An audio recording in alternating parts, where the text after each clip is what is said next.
You know, Marlin firearms been around for a long time, and Marlin made a lot of different guns across their lifetime as an independent company. They were most well known for their lever actions. Americans like lever actions. We have good reason to. Lever actions are an exclusively American invention. Winchester, Henry, Marlin, those were the guns back in the 1800s that helped form this country. Well, Marlin, as many of you know, was purchased by Ruger when Remington Firearms Group divested themselves of it and broke up. And Ruger has started producing new Marlin rifles, and we have one here today. This is the 1895 SBL Trapper. Very, very nice gun, chambered in 4570 government. 4570 started life as a military cartridge back in the 1800s. And it's a straight wall cartridge, which makes it legal for whitetail deer hunting in a lot of the eastern states, including Ohio, where we're located. For that reason, 4570 has seen a strong resurgence in popularity. The original load in 4570 was a 405 grain lead bullet. That's a big bullet, but it didn't move terribly fast.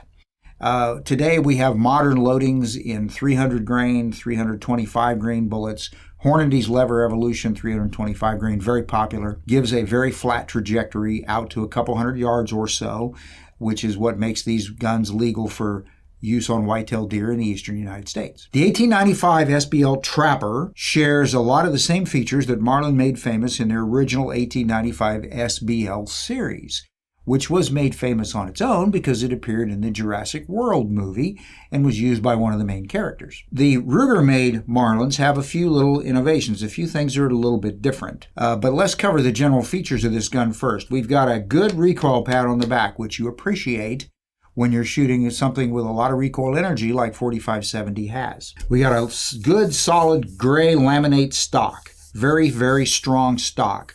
The stock itself and the forend, same gray laminate. The forend is a little bit thinner than it was on the Marlin-made 1895s prior to Ruger taking them over.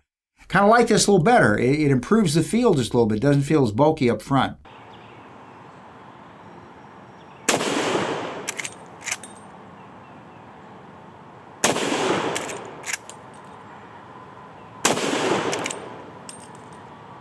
That's the hottest yet. That belts you pretty good. The metal on the gun is all constructed of stainless steel. We've got the larger, but not too large, lever loop. This is nice. You get the really large lever loops. They look cool, but then when you leave it to go find the lever to cycle the gun, they're kind of hard to get to. This is big enough, especially think about using this as a hunting rifle when you're hunting. You're in the fall and early winter. You got cold weather conditions. Maybe you're wearing gloves.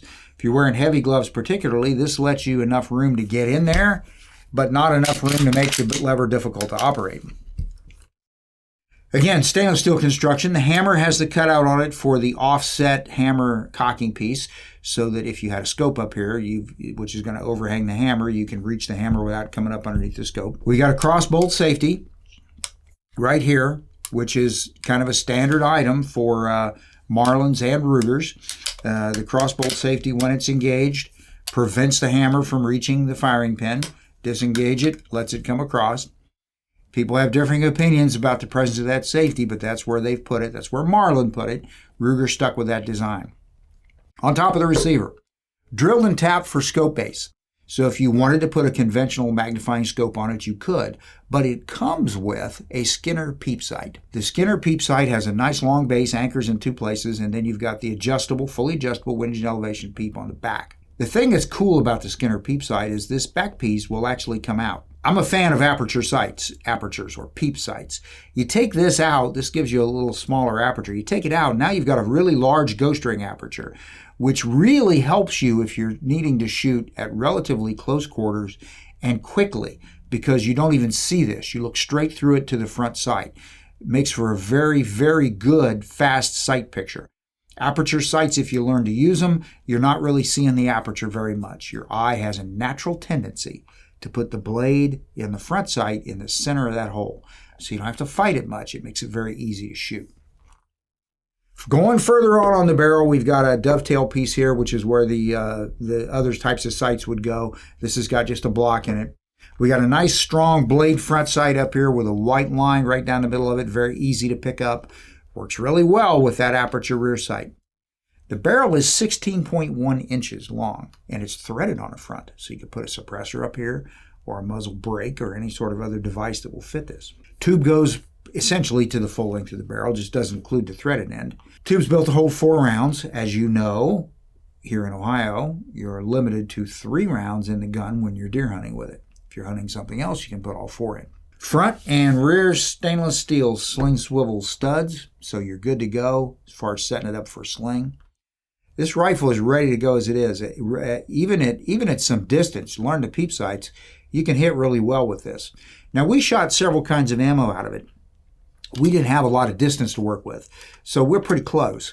But even at that close range, when you shoot the faster moving stuff like the Lever Revolution round, you notice the point of impact is lower because the round is faster, so the trajectory is flatter. We shot some of the old 405 grain stuff in this, and it was pretty well right on the sight at the distance we were shooting. So, and those rounds are going to work fine on deer-sized game, right? They've been used forever on all kinds of game, including bigger things than deer. So it looks like from the factory, they've kind of regulated it for the 405 grain load, but you could certainly adjust the sights and set it up for whatever you want. I mentioned that one of Ruger's innovations was reducing the size of this forend. Another innovation they did was on the lever itself, on the bolt. If you look at it, it's actually nickel plated, which of course helps with wear.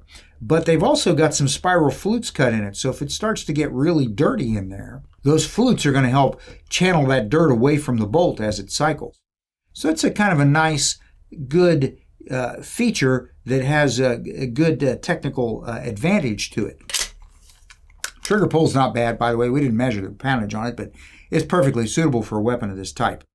Something else Ruger's done on this is in the serial number, Ruger manufactured guns start with RM. Ruger made, Ruger manufactured, right? These are made, by the way, in Mayodan, North Carolina, a plant that Ruger's had down there for a very long time. Marlin rifles, if you remember, if you've seen any of the older ones, always had the bullseye in the back of the stock. The bullseye was usually a white circle with a black dot in the middle of it. Well, this has the Marlin bullseye, but since Ruger's making it, that dot in the center is now red. So you see that, you know that's a Ruger-made Marlin rifle. Ruger, again, is going to make more Marlins. They've restarted the brand. They're going to make some other versions of this. But this one is one of the newer ones that they've released, the Trapper version. Really cool gun. Really like it. Now, if you've never shot a 45-70 before, there's some recoil energy here. This gun's not light. It's got enough weight to it, good recoil pad.